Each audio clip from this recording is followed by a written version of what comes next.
Okay, thank you for viewing and welcome to the Retail Investor Broadcasting channel. I could have said the podcast, but to be honest, this is a broadcast. It's a news channel.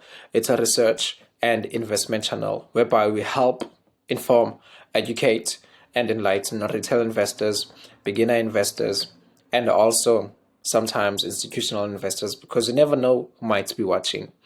And today I'll be sharing information and knowledge about the companies that are going to be benefiting from the 2026 FIFA World Cup, which will be held in the United States.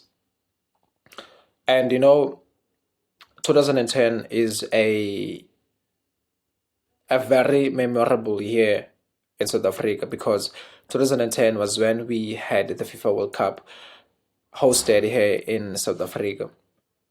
And it was one of the most joyous, jolly, and jubilant years. It was a year of jubilee.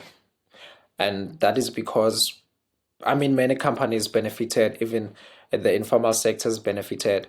But the ordinary person who was not invested did not really get the full potential of that benefits, the economic benefits, the financial benefits. Because at the time, okay, at least I was very young at the time, but it's not an excuse at all. But I was really, really young, like 9 years, 10 years.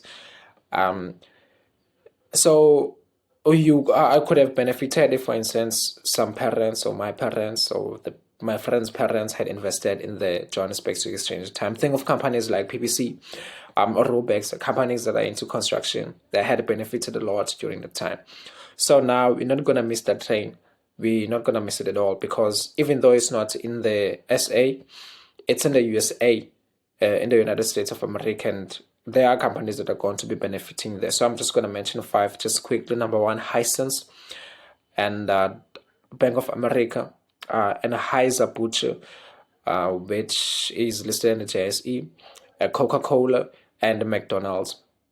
So these are the five companies that are going to be and more. Obviously, this is just a YouTube podcast. YouTube broadcast, it has to be small. I could have go 30, 50 minutes explaining why these companies are going to be benefiting, but they are going to be benefiting.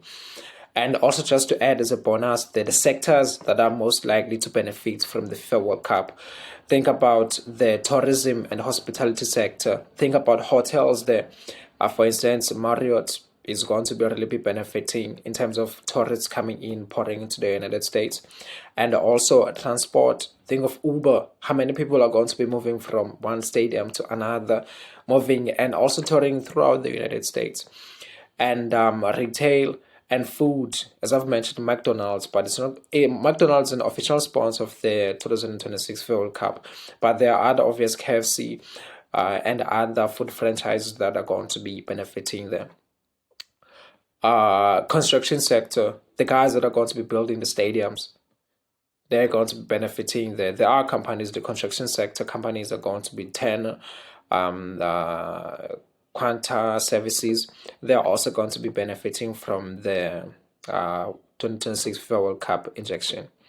So, you don't want to make the video long, but I hope this information helps or helps to enlighten you of what is going to be happening. So, be aware. Yeah.